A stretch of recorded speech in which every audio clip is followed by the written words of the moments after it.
किसी से कठोर नहीं बोलना। संसार का सबसे कायर व्यक्ति कौन है स्वामी जी? संसार का सबसे कायर व्यक्ति है वो गाली बकता है।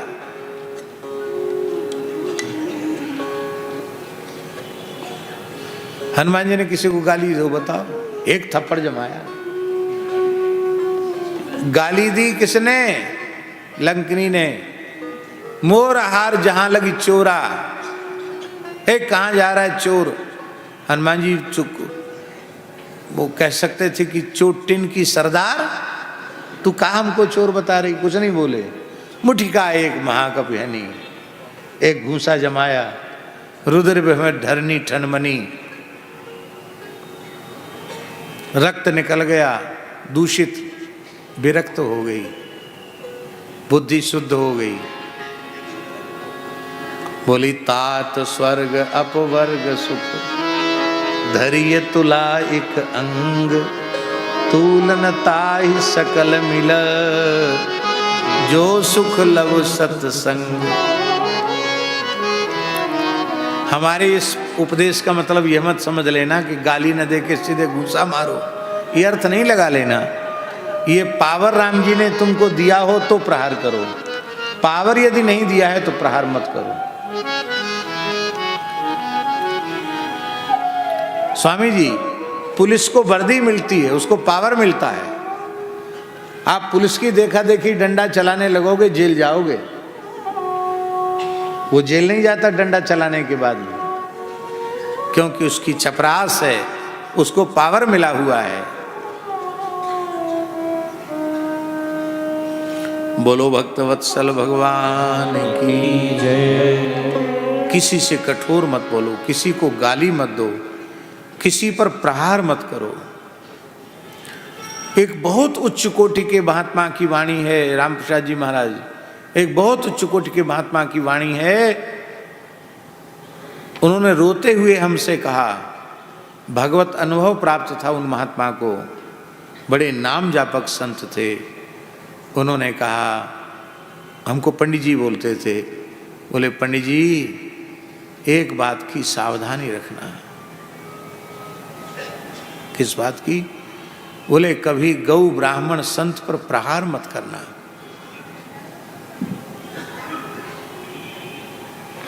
मेरे जीवन में एक गलती बनी। एक महात्मा प्रेम के आवेश में मंदिर में घुसने लगे, गर्भगृह में।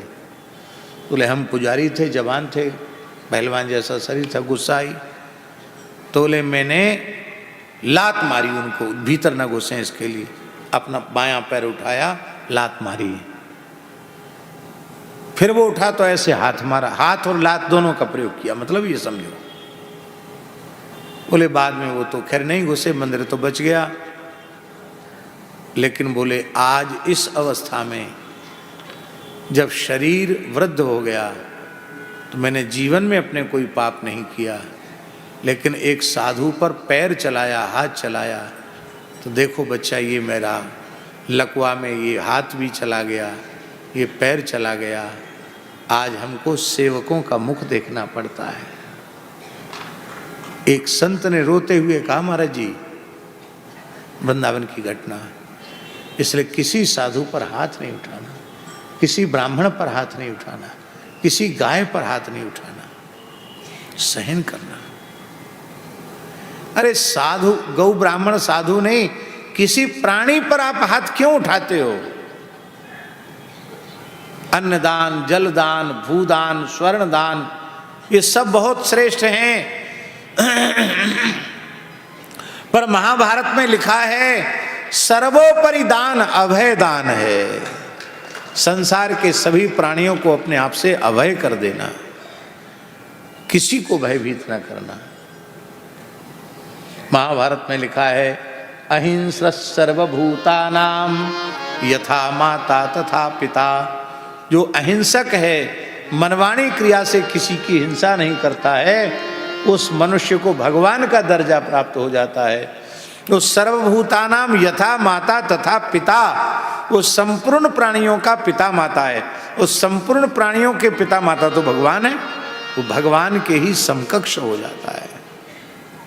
किसी प्राणी से मत करो, यही है साधुता, यही है समत्व। इस प्रकार के स्वभाव से साधु अपने जीवन को पवित्र बना लेता है, आदर्श बना लेता है, और दुष्ट अपनी दुष्टता के पाप से ही मर जाता है। दुष्ट पीछे पैदा होते हैं और पहले चले जाते हैं। दांत 2 बार निकलते हैं व्यास जी, एक बार दूध के दांत गिरते हैं, फिर एक नए दांत आते हैं। जब दांत निकलते तब बच्चे को कितना कष्ट देते हैं। लोग पूछो बच्चा क्यों कमजोर हो गया, बोले इसके दांत निकल रहे हैं। दांत निकलते तो बार बार लूज मोशन होता, दस्त होता छोटे बच्चों के। और जब फिर दूध के दांत टूट के नए दांत निकलते हैं तो बच्चे मैया बोलती क्या, दाढ़ पे आ रही है, दाढ़ में दर्द हो रहा है। अक्कल की दाढ़ निकलती तो बहुत भारी, महाराज अक्कल की दाढ़ बेअक्कल का कर देती है, इतना जोर का दर्द होता है।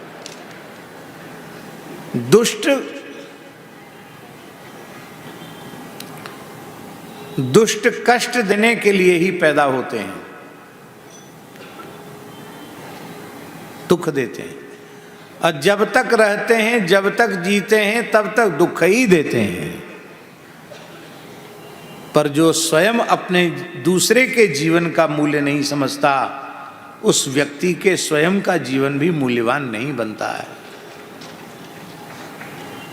जो दूसरे के जीवन का मूल्य समझता है, उसका अपना जीवन भी मूल्यवान हो जाता है।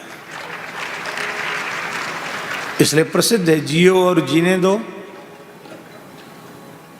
माई मेरे श्याम लगो